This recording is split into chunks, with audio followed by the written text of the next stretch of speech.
నమస్తే. Welcome to our channel. నేను రవీంద్ర బాబు. ఈ video purely non political content video. ప్రతిరోజు క్వశ్చన్ పేపర్స్ లీక్స్. ఈ వార్తల నేపథ్యంలో ఒక ప్రొఫెషనల్ ఇన్వెస్టిగేటివ్ రీసెర్చ్ ఓరియంటెడ్ విశ్లేషణ with recommended solutions paper leaks మీద నేను వివరించే ప్రయత్నం చేస్తాను. సిబిటి ఎగ్జామ్స్ వచ్చినాయి, ఏఐ పర్యవేక్షణ వచ్చింది, ఎన్క్రిప్టెడ్ డిజిటల్ సిస్టమ్స్, బయోమెట్రిక్స్, ఇవన్నీ టెక్నాలజీ వైజ్ వచ్చినాయి మనకి. కానీ పరీక్షా పేపర్ లీకేజెస్ మాత్రం ఆగటంలా. ఇంత టెక్నాలజీ ఉన్నా కూడా రాష్ట్ర పబ్లిక్ సర్వీస్ కమిషన్ నుంచి జాతీయ స్థాయి నీట్ యూజీ వరకు పేపర్ లీకేజీల రాకెట్ విస్తరిస్తూనే ఉంది. ఎవ్రీడే ఇదే న్యూస్. అసలు ఇంత టెక్నాలజీ అందుబాటులో ఉన్నా ఎందుకు ఈ లీకులు అరికట్టలేకపోతున్నాం? ప్రధానంగా 1, ప్రశ్నపత్రాలు రూపొందించే దశలోనే లీక్ అవుతున్నాయా? 2, ప్రింటింగ్ ఈ ట్రాన్స్పోర్టేషన్ లో ఏమన్నా లోపాలు ఉన్నాయా? 3, డిజిటల్ వ్యవస్థల్లో సైబర్ సెక్యూరిటీ ప్రాబ్లమా? లేదా కోచింగ్ సెంటర్లు సంఘటిత ముఠాలు, అవినీతి అధికారుల హస్తమా? ఇన్ని రకాల అబ్జర్వేషన్స్ ఉన్నాయి. ఇది కేవలం ఒక పేపర్ లీక్ వల్ల ఒక పరీక్ష రద్దు కావటమో రాజకీయ ఆరోపణలతో ముగిసే విషయం కాదు. భారత రాజ్యాంగం మనకిచ్చిన హక్కులకు పడేటువంటి పెను విఘాతం. అసలు ఈ లీకేజ్ మాఫియా నెట్వర్క్ వెనక ఉన్న రాజ్యాంగబద్ధమైన వ్యవస్థాగతమైన నిజాలేంటి? ఫ్యాక్ట్స్ విత్ లీగల్ ఎవిడెన్సెస్ ఈ వీడియోలో డీటెయిల్డ్గా విశ్లేషణ చేసే ప్రయత్నం చేద్దాం.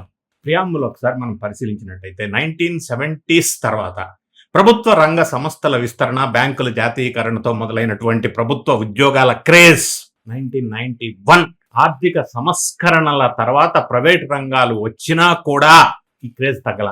ముఖ్యంగా కోవిడ్ మహమ్మారి తర్వాత జీతం ఎంత వచ్చినా సెక్యూరిటీ, స్టెబిలిటీ, స్థిరత్వం, సామాజిక భద్రత ఇచ్చేది గవర్నమెంట్ జాబు అని యువత నమ్ముతుంది అని మనకు అర్థమవుతా ఉంది ఈ స్టాటిస్టికల్ డేటా వల్ల. అందుకే ప్రతి నోటిఫికేషన్లో లక్షలాది మంది జీవితాలకు ఒక ఆశా కిరణం. నెలకి ₹1000 అప్పు చేసి ఏళ్ల తరబడి నిద్రాహారాలు మాని చదివితే తీరా పరీక్ష రోజు పేపర్ లీక్ అని తెలిస్తే ఆ అభ్యర్థి మానసిక స్థితి ఏంటి? దాన్ని ఎలా మెజర్ చేస్తారు? ఇది కేవలం పేపర్ లీక్ కాదు, ఒక తరం నమ్మకాన్ని గొంతు నులిపి చంపేయటం. Yes, that is my opinion. ఇందులో ఇంకొక పాయింట్ కాన్స్టిట్యూషనల్ వయలేషన్ అంటాను నేను, రాజ్యాంగ ఉల్లంఘన అంటాను ఇది నేను. Just like that in terms of మానసిక స్థితే కాదు. భారత రాజ్యాంగ ప్రవేశిక ప్రియాంబుల్ ప్రతి పౌరుడికి సమాజంలో సమాన అవకాశాలు ఇస్తాము అని హామీ ఇచ్చింది. కానీ ఈ లీకేజెస్ రాజ్యాంగపు ప్రాథమిక హక్కుల్ని ఉల్లంఘించటం అని నేను అంటాను. ఎందుకో ఎలానో చెప్తాను. ఆర్టికల్ 14 ఫర్ ఎగ్జాంపుల్ తీసుకుంటే, చదువుకున్న వాళ్ళందరూ ఇటువంటి అవకాశాలకి అందరూ సమానులే అనే సూత్రం ఇక్కడ దెబ్బతింటుంది. మరి ఆర్టికల్ 14 వైలేషన్ ఇది. నెక్స్ట్ ఆర్టికల్ 16 ప్రభుత్వ ఉద్యోగాల్లో సమాన అవకాశాలు ఉండాలి అనేది ఈ హక్కుని డబ్బున్న లీకేజ్ మాఫియా తొక్కిపడేస్తుంది. ఇది కూడా వైలేషన్. ఆర్టికల్ 21 గౌరవప్రదమైన జీవన హక్కును ప్రశ్నార్థకం చేస్తుంది ఈ leakages. Next article 41 and article 315, 323 ప్రకారం పబ్లిక్ సర్వీస్ కమిషన్లు రాజ్యాంగబద్ధ ఉనికినే ఈ అవినీతి సవాల్ చేస్తుంది. కష్టపడి చదివే అభ్యర్థికి దక్కాల్సిన ఉద్యోగాన్ని అక్రమదారులతో డబ్బున్న వ్యక్తి చేజిక్కించుకుంటే అక్కడ రాజ్యాంగ సమానత్వం ఎక్కడుంది? ఇంకొక పాయింట్ కూడా నేను చెప్తా లీగల్గా. సుప్రీంకోర్టు రూలింగ్స్ కానీ, నేషనల్ ఎడ్యుకేషన్ పాలసీ కానీ, ఈ చట్టాల గురించి, ఈ తీర్పుల గురించి కూడా ఒకసారి ఈ విషయానికి లింక్ ఉంది. ఈ అంశంపై భారత సుప్రీంకోర్టు చాలా సందర్భాల్లో చారిత్రాత్మక తీర్పుల్లో అత్యంత కీలకమైన వ్యాఖ్యలు కూడా చేసింది. అవి వివరిస్తాను. 1, Indira Sawhney versus Union of India 1992లో ప్రజా నియామకాలు రాజ్యాంగ సమానత్వ సూత్రాలకు కట్టుబడి ఉండాలి అని స్పష్టం చేసింది.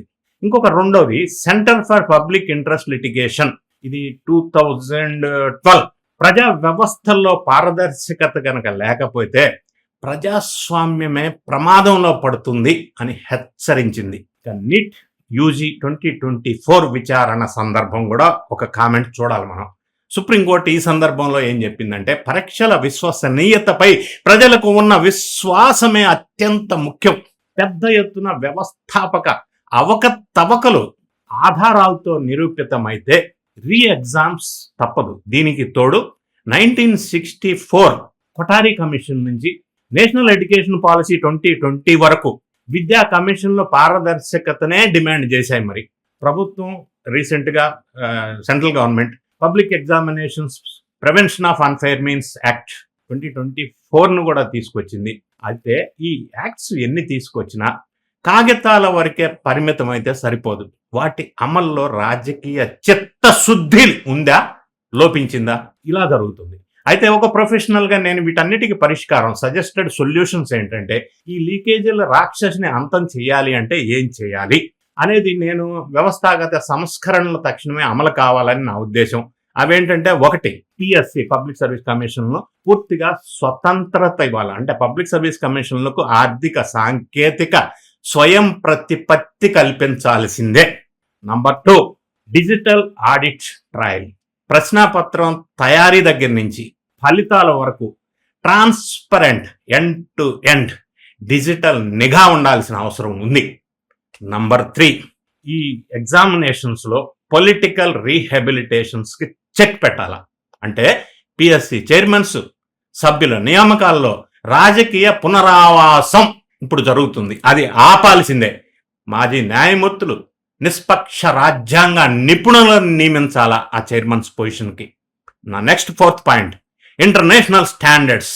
బహుళ జాతీయ ప్రశ్నాపత్రాల విధానం అంటే మల్టిపుల్ సెట్స్, మరియు చిన్న విషయంలో కూడా పేపర్ ఎంపిక చేసే విషయం ఉండాలా, మల్టిపుల్ సెట్స్ ఉండాలా. నెక్స్ట్ పాయింట్, త్వరితగతిన రెస్పాన్స్ షీట్స్ ఉండాలా. పరీక్ష అయిపోయిన వెంటనే ప్రాథమిక కీ రెస్పాన్స్ షీట్లను వెంటనే రిలీజ్ చేయాలా. నా నెక్స్ట్ 6th పాయింట్, స్వతంత్ర జాతీయ ప్రమాణ సంస్థ అంటే పరీక్ష భద్రతను పర్యవేక్షించేందుకు ఒక ఇండిపెండెంట్ నేషనల్ సెక్యూరిటీ బాడీని ఏర్పాటు చేయాల్సిన అవసరం ఉంది అనేది ఈ సొల్యూషన్స్ రికమెండ్ చేస్తున్నా నేను ఒక ప్రొఫెషనల్గా. సో డియర్ ఫ్రెండ్స్, ఇవన్నీ చూస్తూ ఉంటే నాకు అనిపిస్తూ ఉంది అబ్రహాం లింకన్ చెప్పినట్టు ప్రజాస్వామ్యం ప్రజల చేత ప్రజల కొరకు ప్రజల యొక్క ప్రభుత్వం కావున వ్యవస్థలపై ప్రజలు నమ్మకం ఉండాలి.